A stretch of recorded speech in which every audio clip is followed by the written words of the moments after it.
nakon ubacivanja DVG modela u SketchUp i njegovog skaliranja možemo krenuti sa modeliranjem ovih zidova, odnosno cijelog objekta.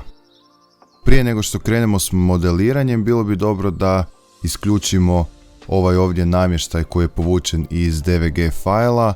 Ako otvorimo ovu karticu desno Layers, vidjet ćemo da nam je SketchUp ubacio sve layere koji su generirani u AutoCAD-u i primjerice možemo ovaj ovdje namještaj isključiti tako da nam bude jednostavnije snaći se među ovim linijama i generirati zidove.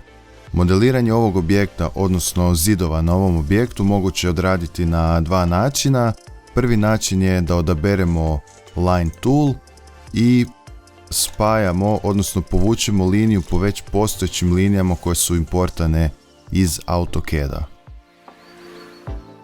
I time smo dobili ovaj ovdje poligon i uz pomoću Push and Pull toola možemo izraditi zid. Primjerice evo napravimo visinu 275 i mi ovdje imamo točne dimenzije zida. Međutim, napravit ćemo korak nazad i navedenu radnju ćemo napraviti za sve zidove koji se ovdje nalaze. Odaberemo opet Line Tool i spajamo ove postojeće linije kako bi zatvorili, odnosno izradili sve ove ovdje poligone. Iznimno je važno da spajamo ove ovdje kraće linije, zato jer primjerice ako spojimo dulju liniju, postoji mogućnost da nam se izrađuju ovi ovdje poligoni koji u stvarnosti ne postoje jer su ostali zbog neke greške prilikom importanja u AutoCAD. Zato znači spajamo ove kratke linije.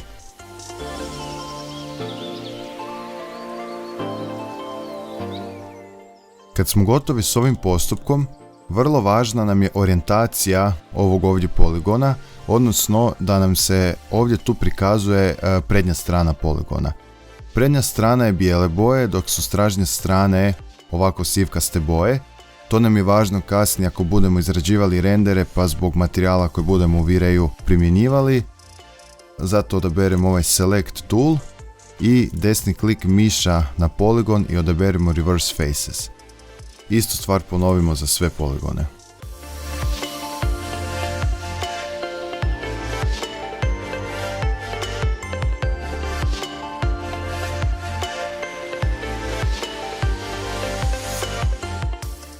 I kad smo gotovi sa orijentacijama ovih poligona možemo izraditi zidove.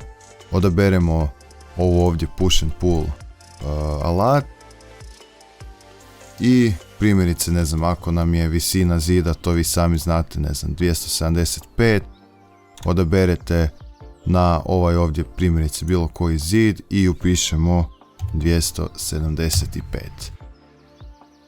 U ovom slučaju mi ovdje imamo više ovih linija. U našem slučaju ove ovdje linije predstavljaju fasadu, odnosno izolaciju, i njih ćemo isto napraviti pod zidove. Pošto SketchUp ima opciju pamćenja zadnje radnje, dovoljno je samo 2 puta kliknuti i on će ju također na 275 gore postaviti. 2 put kliknemo i odradimo ovo ovdje zapravo na svim ovdje navedenim zidovima.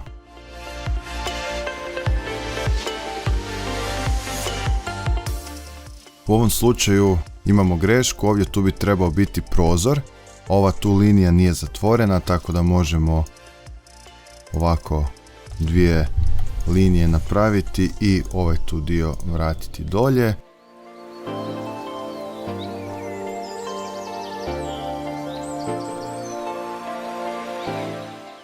I evo, ovim koracima izradili smo zidove na prvom katu našeg objekta.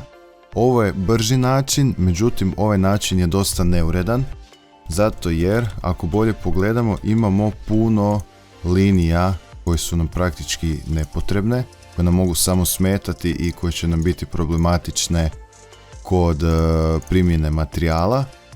I svi ovi zidovi nisu grupirani i bit će problema, može doći do problema kod organizacije ili kod nekih izmjena. Zato postoji drugi način koji je malo sporiji, ali puno kvalitetniji i puno bolji i pregledniji za modeliranje zidova. Drugi način je da grupiramo sve linije iz AutoCAD-a i kompletno iz početka radimo linije na njima.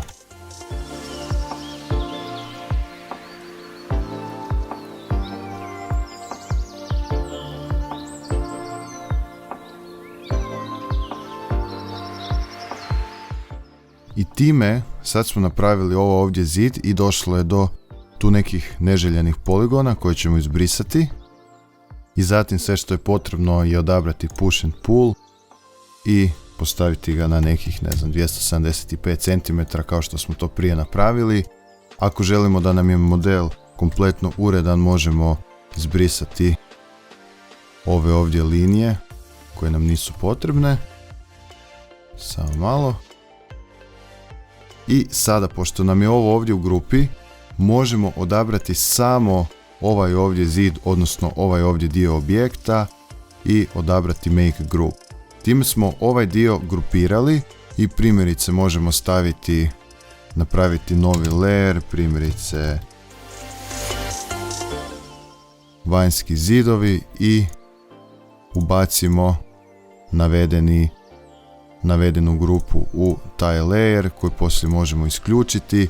Isto tako primjerice ovo tu možemo staviti kao unutarnje zidove, pregradne zidove, nosive zidove i tako dalje, jer na ovaj način je malo sporiji, međutim puno precizniji i puno bolji za dalje modeliranje i za dalje modifikaciju objekta.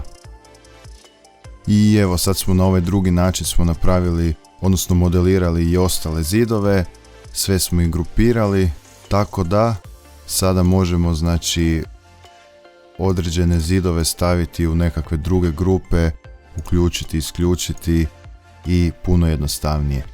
I zadnje što nam je ostalo da izradimo pod, to možemo napraviti tako da odaberemo Line Tool i po ovim čoškovima povučemo linije.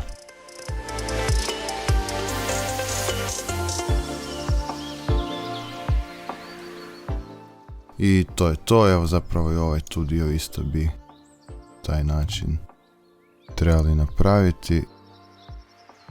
Ovo možemo izbrisati. Možemo izraditi ovu terasu, možemo odabrati Rectangle Tool i još potegnuti ovu terasu. Također možemo nju staviti u posebnu grupu, tako da sad kad otvorimo grupu, push and pull i ovak dodamo kao recimo temeljnu ploču dubljine 30.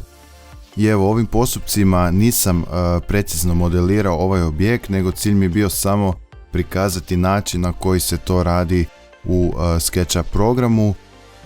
Primjerice evo ovu tu temeljnu deku možemo premjestiti gore, odaberemo Move Tool, odaberemo ovdje tu ovu donju točku i stisnemo Ctrl tako da napravimo kopiju i sada ju samo stavimo primjerice na ovu ovdje točku i sad smo dobili ovdje kao i primjerice i ovu gornju deku. Možemo ju, kad dva put kliknemo, možemo izmijeniti sa push and pull, primjerice ovaj dio maknemo ako ga nema u nacrtu. Zatim ovu gornju deku na primjer stavimo na layer 01.